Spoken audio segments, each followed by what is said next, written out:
Hello friends, Goat Mumbler here. Thanks for stopping by. You know, it's summertime here and us mountain bikers are always thinking about that epic mountain bike trip we want to do. Maybe it was Moab, that's on everybody's bucket list of course. Maybe something up the Pacific Northwest, or I don't know, down around Lake Tahoe, up around British Columbia. Maybe you just want to do a hut-to-hut trip. You've never tried that out, multi-day trip. Well, that's what some buddies of mine and I decided to do, and we picked out one in western Colorado, close to the Utah border. If you're not familiar with hut-to-hut trips or how they work, it's a pretty simple deal. It's a series of small cabins or huts, and pretty primitive. Some of these things are permanent, some of them are not. They're mobile. But the parks lands, both state and federal, in conjunction with some private landowners, they've set up a series of these all around the country in different areas for multiple purposes. Summertime it might be for backpackers and mountain bikers. During the winter it might be for hunters and cross-country skiers. So it's really a neat concept and a good way to spend a week or 3 or 4 days out in the wilderness and not have to worry about carrying everything with you. Now what we did is we got on the internet that Al Gore invented for us and started researching hut-to-hut outfitters. Picked us out one there in Colorado, booked us a little trip, and we met up with our outfitter one morning.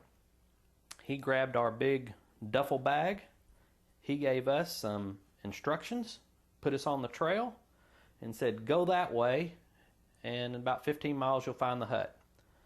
Well, we're pretty accomplished mountain bikers, and we're going, well, 15 miles, how long is that going to take? Well, it took us 5 hours, and it was a ass-whipping day.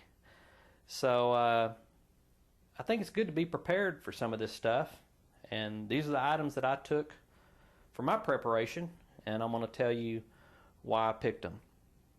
Now, the first thing you're going to need, like I said, your outfitter is going to take your duffel bag with your personal items, the bulkier stuff, extra clothes and things like that, to your hut, and he'll get to the hut before you, and he'll stock the hut with, food and water and important stuff like beer. And you'll ride to that hut, and you'll be able to change clothes. They are primitive. There's not going to be any light or electricity. There's going to be an outhouse, solar shower. That's kind of what you're looking at here.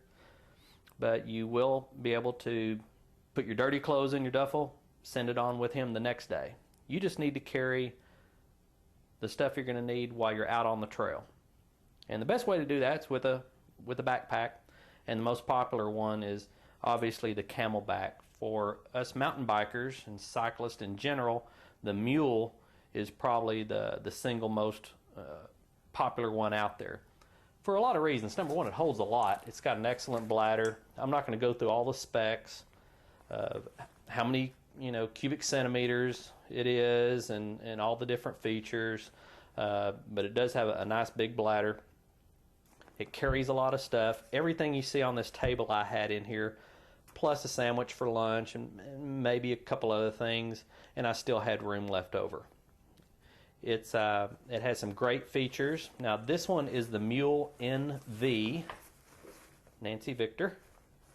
And the difference between this mule and the regular mule is mainly this system on the back. If you can see from the side, what it does, it keeps the backpack up off your back where you can get some ventilation through there, and that's a pretty neat item. The other thing that caught my eye was this waist strap. It has some built-in pockets. That's perfect for you to put some goos in, or Cliff Bar, whatever you want to take. Very convenient. You don't have to stop and dig in your backpack to get something to eat on the trail, or try to get in your jersey pocket, which is almost impossible to do with the backpack on. So that's an excellent feature. But what was really kick-ass about this thing, and I found it by accident, it has its own built-in rain jacket. So, say it starts raining, and these things are water repellent, they're not waterproof. Starts raining. Don't want all your stuff getting wet. You stop, pull the rain jacket out. Completely encompasses the backpack. Continue on down the trail, you're good to go. So I really thought that was an awesome feature. Now, what I suggest is exactly what I did. I went over to REI, and they've got every backpack known to modern man over there. But just keep in mind, you want one that's cycling specific. And what I mean by that is the Camelback Mule, built for cycling, it's slim. You can't have a big bulky backpack hanging off of you. I mean, you can, it's just not very comfortable while you're cycling. These are thinner and built for cycling. So I would suggest going to one of these. I decided to go with the kind of the bright green there because A, I'm sick of black, and B, we're going to Colorado. Hey, I could go tumbling down a mountain. I want my buddies not only to be able to laugh at me, but be able to find my dumb ass. So with the reflective strips in it, the bright green color, I figure they can come to my rescue. Maybe bring me a beer or something. Now, got a lot of items here. I'm going to talk about them a little bit. Some you might need, some you might not. It's going to be overkill for some of you people in some areas, and others might say, no, you need more of that. But after you get past this, which is the most important thing you need to have, you can start stocking with all the items you need. Now, most important thing for me was some extra clothing. Now, all I did was carry a spare pair of socks because we did have some creek crossings, and it's always good to be able to put on a dry pair of socks if you need to. Now, we were in western Colorado, and the weather's pretty predictable up there. It's kind of high desert, and you know, if it says it's going to be sunny and 80, you know, it's going to be pretty much sunny and 80. Now, if you're taking a trip down, you know, around Durango, or you're over around Breckenridge or something like that, you know, close to the Rockies, I mean, you know, it could be sunny and 75 when you take off, and then it's going to hail and sleet on you and rain, and then come out and it's going to be 85, you know, so you just never know. But we didn't need to carry a whole lot of extra clothing. I did bring a spare pair of arm warmers, and this is a rain jacket. This particular one here is a Showers Pass rain jacket. It's very popular with cyclists. If you live in the Pacific Northwest or you're a commuter, you know exactly what this jacket is. And it folds up nice and neat, and I stuffed it down here in the bottom of my pack, and it never left there the entire time. The other thing I carried too was a spare tire. Now, there were 5 of us on the trip. 4 of us were on 29ers. 1 was on a 26er because he's just a cheap ass, won't buy a new bike. No, not really. But if you get out on these trips, and like this guy was telling us, I mean, this is a remote area. You have no cell service, or if you do, it's intermittent and weak. And we didn't see a single person on the trail while we were out there. And you're close to nothing. So you need to kind of be prepared for everything. Yeah, you can pack an extra tire and some tubes and stuff like that in your duffel bag, but it's back at the hut. If you cut a tire on a 25-mile day at mile 5, you got 5 miles to hike. So 20 miles to hike. So it's not going to be a good day for you, and your buddies aren't going to want to leave you either. So it's going to suck for them too. So just be prepared. This is one of my older tires. I just folded it up and put some tape around it. It goes down to my Camelback. I thought it was going to be big and bulky, but hell, I didn't even know it was there. Actually, I thought all this stuff was just going to be, a hassle because it's going to be so much weight. But after the first 5 minutes, I really didn't notice I had the Camelback on with all the stuff in it. The other thing is you need to have at least 2 or 3, hand pumps on the trip with you. Now, not everybody has to carry one, and not everybody needs to carry a tire, but just make sure there's a couple tires amongst you. And the same thing on the hand pump. 2 or 3 pumps, that's great. Our outfitter, every time we got to the hut, there was a Parks Tools toolkit, and there was a floor pump there. So if we need to do some major repairs, if we could get to the hut, we could fix it, and we didn't have to worry about a floor pump because carrying it in our duffel, because he had one for us. So it was a pretty easy thing for us. Now, my buddies that I was with, they're not really into firearms and knives and survival stuff like I am, but I'm always kind of thinking about being prepared about stuff, and especially in this particular instance because we were out in the middle of nowhere. And the outfitter reminded me of that when we were booking this trip and talking about it for months. He goes, just remember, you need to be self-sufficient because you are out in the middle of nowhere. Make sure your Camelback is full of water, not half full of water, you know, things like that. So I brought a few little items, not anything out of the ordinary, but just in case I needed to get by the night, I could. I've got some cordage here. I've got a couple different ways of making fire. I've got a mini Bic. I've got a fire steel here. I've got some wet fire starting tinder. I wasn't worried about having any kind of tinder up there because it's, like I said, it's dry up there. I've got some water purification tabs. I've got a Soul emergency blanket. This thing is lightweight. It folds down nice and flat, but it works really, really well if it gets cold. And would have been able to get through the night without that, you know, with that without any problem, and using my rain jacket as extra cover plus my arm warmers. Got an emergency whistle. Should also, you know, always have an emergency whistle, and got a little emergency flashlight working off of one AAA battery. So not a whole lot of stuff there in the survival, you know, department, but some things that made me feel pretty good. Got some Kleenex here in case, you know, I need to stop and go in the woods, or as our special friends say, go potty. But anyway, got some of that. As far as documenting our epic, you know, journey, I carried a couple little things. This is a flip video and a Canon PowerShot point and shoot camera. 3 of us had GoPros with us. Got some good footage there. Now, I was wearing baggies, so I'd carry the GoPro or the flip video in my right pocket, this camera in my left, and, you know, everything was at the ready. Anytime we'd stop, want to talk about something or get a shot of a neat view or something, didn't have to dig in a backpack. It was already, you know, right there at the ready. Got a little small thermometer with a liquid-filled compass in it, small carabiner, clipped it on the side of my bag. It's kind of good to see the various temperature changes. Our last day it got up to over 100, but it didn't feel like 100, and we know what 100 feels like because we're from Texas and it gets hot down here, but up there we just didn't even notice it.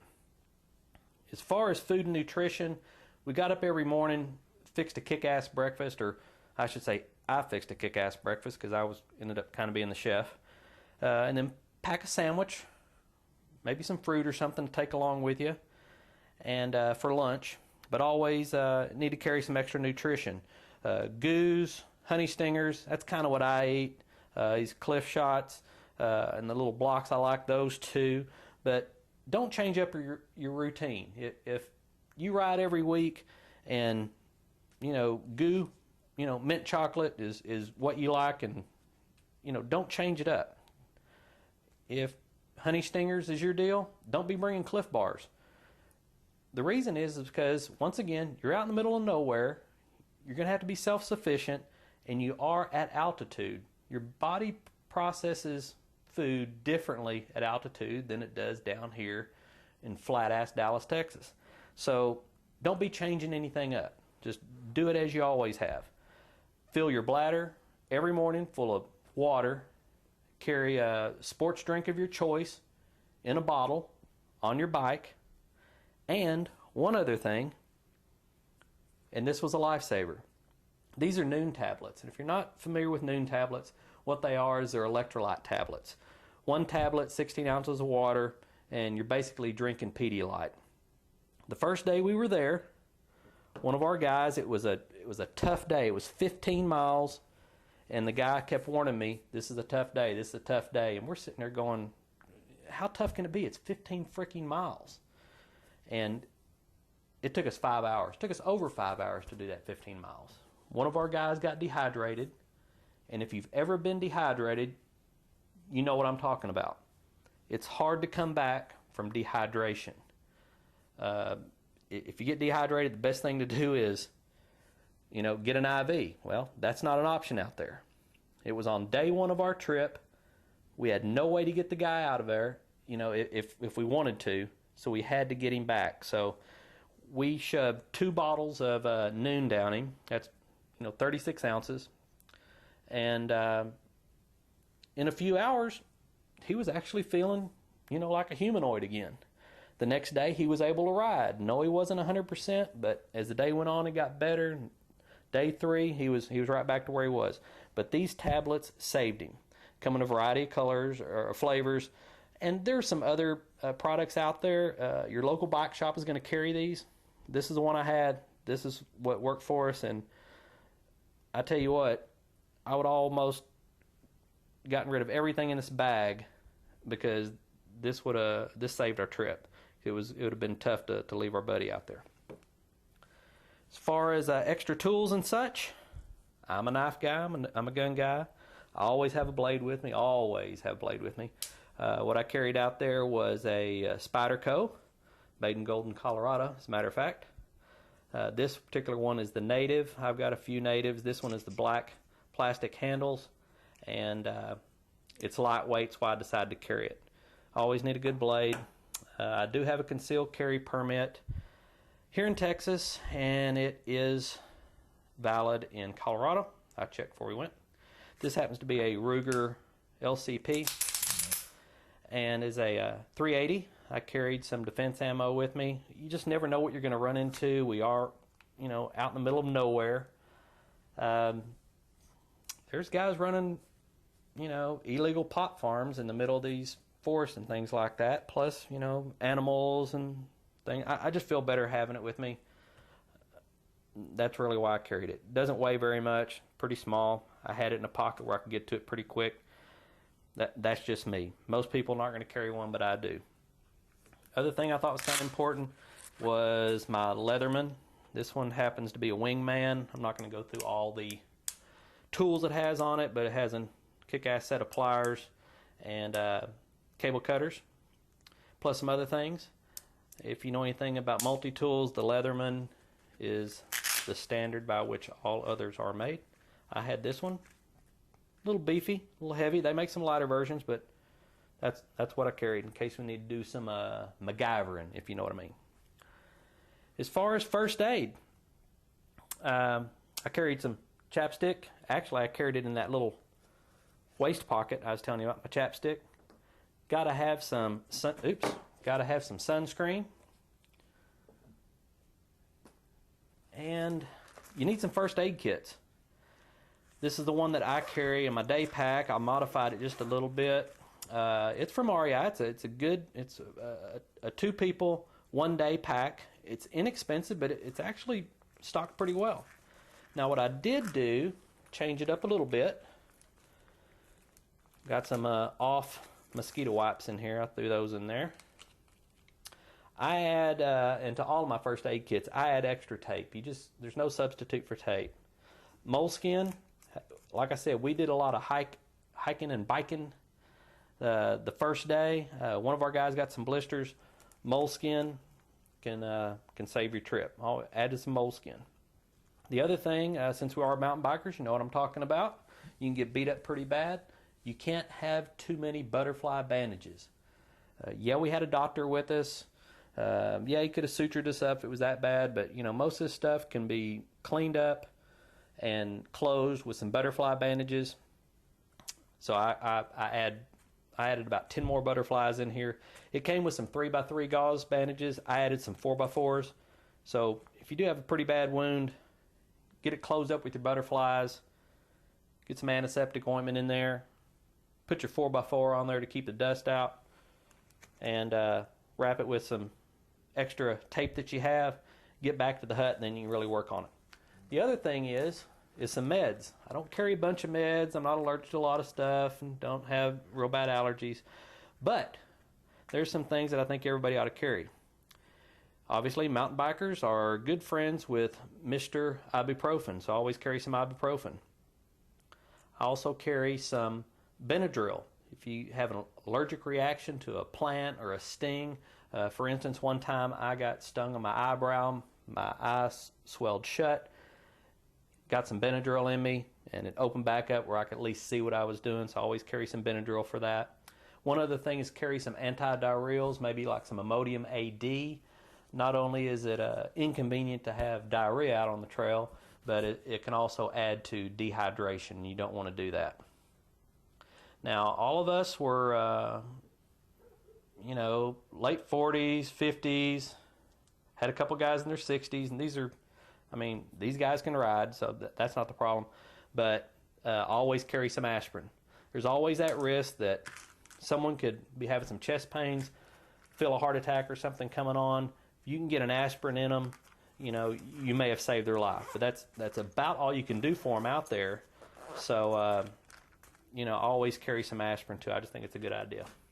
Last but not least, in the area of first aid is some identification. Now, I'm not talking about just carrying my concealed carry license, which I did have to carry with me, but I'm talking about something that's even more important.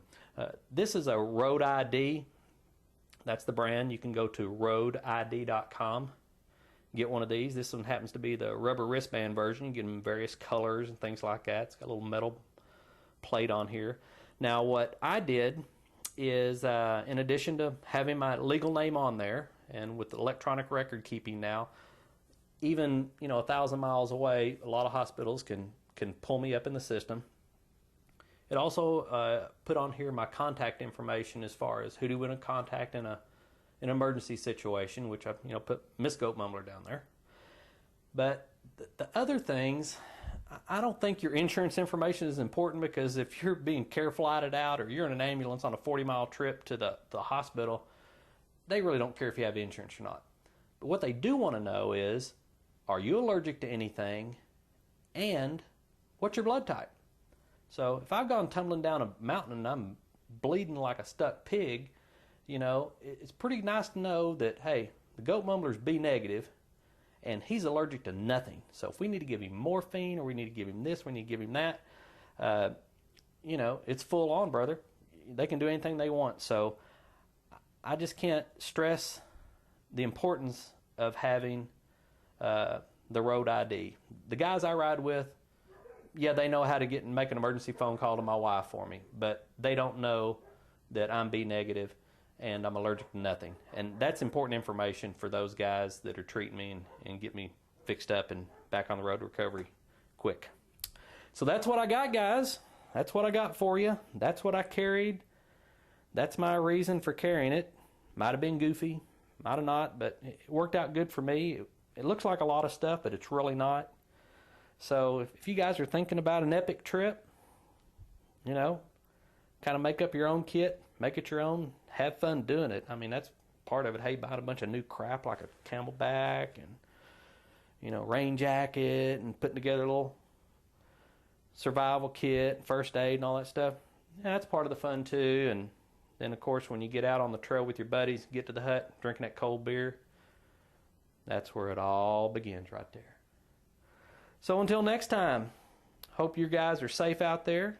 If you got any comments, let me know what they are. And I hope to see you on the trail. Adios.